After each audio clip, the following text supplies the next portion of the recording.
नमस्कार। आज बात करते हैं एक ऐसे देश की जो दुनिया की सबसे तेजी से बढ़ती हुई बड़ी अर्थव्यवस्था बनने की राह पर है। जी हाँ, हम बात कर रहे हैं भारत के उस अविश्वसनीय आर्थिक सफर की, जो सिर्फ आंकड़ों की कहानी नहीं है, बल्कि ये कहानी है वैश्विक शक्ति के बदलते समीकरणों की। तो चलिए इस कहानी में जरा और गहराई से उतरते हैं। स्क्रीन पर जो नंबर दिख रहा है वो है 7.3 ट्रिलियन डॉलर। अब ये सिर्फ एक नंबर नहीं है, ये एक वादा है, एक भविष्य की तस्वीर है। सोचिए, ये इतनी बड़ी रकम है कि दुनिया की कई छोटी अर्थव्यवस्थाएं इसमें समा जाएं। तो सवाल उठता है कि इस विशाल नंबर का आखिर मतलब क्या है? ये सिर्फ एक आंकड़ा तो है नहीं। असल में ये भारत के एक आर्थिक महाशक्ति के तौर पर उभरने का एक बहुत बड़ा संकेत है। ये आंकड़ा है 2030 तक भारत की अर्थव्यवस्था का अनुमानित आकार।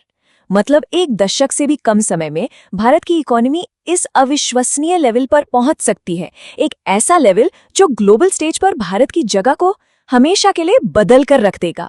तो चलिए सबसे पहले ये समझते हैं कि ग्लोबल स्टेज पर इसका मतलब क्या है, क्योंकि ये सिर्फ भारत के आगे बढ़ने की कहानी नहीं, बल्कि पूरी दुनिया के इकोनॉमिक ऑर्डर के बदलने की कहानी है। यहाँ देखिए, आज और आने वाले कल की एक सीधी सीधी तुलना। आज हम दुनिया की चौथी सबसे बड़ी इकोनॉमी है। जापान को हम पहले ही पीछे छोड़ चुके हैं, लेकिन असली कहानी भविष्य की है।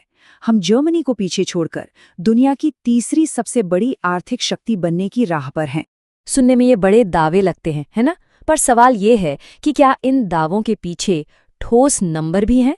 तो जवाब है बिल्कुल है। चलिए अब उन आंकड़ों पर नजर डालते हैं जो इस जबरदस्त ग्रोथ की कहानी कह रहे हैं। 8.2% ये है भारत की हालिया जीडीपी ग्रोथ रेट। और ये कोई मामूली आंकड़ा नहीं है, ये पिछले 6 क्वार्टर्स यानी कि 1.5 साल में सबसे तेज रफ्तार है। इससे साफ पता चलता है कि दुनिया में चाहे कुछ भी चल रहा हो, भारत की इकोनॉमी सच में एक रॉकेट की तरह आगे बढ़ रही है। और ये जो चार्ट है, ये पूरी कहानी को एक ही तस्वीर में समेट देता है। देखिए, भारत का भार जापान से तो आगे निकल ही चुका है।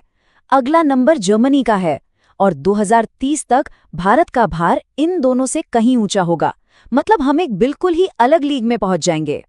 ठीक है, नंबर्स तो अपनी जगह हैं, पर इन जबरदस्त आंकड़ों के पीछे की वजह क्या है? कौन सी ताकत है जो इस इकोनॉमिक इंजन को इतनी रफ्तार दे रही है? चलिए इस ग्रोथ इंजन के जरा अंदर झांक कर देखते हैं। इस ग्रोथ का सबसे बड़ा इंजन तो देश के अंदर ही है। देखिए, एक तो आम लोगों की तरफ से खरीदारी और घरेलू मांग बहुत मजबूत है। ऊपर से टैक्स सिस्टम जैसे इनकम टैक्स और जीएसटी को आसान बनाया गया है। सरकार भी इंफ्रास्ट्रक्चर पर यानी कैपिटल एक्सपेंडिचर पर जोर शोर से खर्च कर रही है। और साथ ही कंपनियों और बैंकों की बैलेंस शीट्स भी पहले से कहीं ज्यादा हेल्दी हैं। और हाँ, खेती के लिए भी हालात काफी अच्छे दिख रहे हैं। और बात सिर्फ घरेलू फैक्टर्स की नहीं है, कुछ और चीजें भी हैं जो मदद कर रही हैं। जैसे महंगाई काफी हद तक काबू में है, बाजार में पैसा आसानी से उपलब्ध है और बिजनेस के लिए लोन मिलना भी आसान हुआ है। सर्विसेज एक्सपोर्ट्स, खासतौर पर आईटी सेक्टर बहुत अच्छा कर रहा है। और सबसे अच्छी बात, बेरोजगारी लगातार कम हो रही है।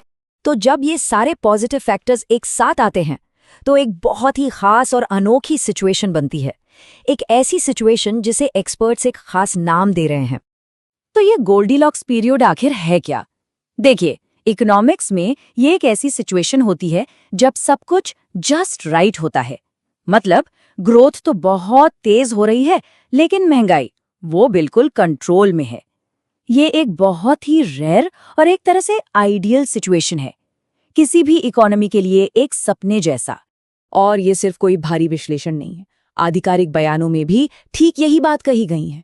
ये जो कोट है, ये इसी बात पर जोर देता है कि एक्सपर्ट्स इस दौर को कितनी उम्मीद से देख रहे हैं। एक सुनहरा दौर जहां तेज ग्रोथ और स्थिरता दोनों साथ साथ चल रहे हैं।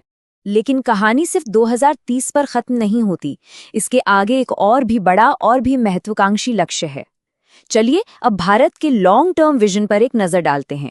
तो 2030 तो बस एक पड़ाव है, असली मंजिल है 2047, हमारी आजादी का 100वां साल। और लक्ष्य है भारत को एक हाई मिडिल इनकम देश बनाना।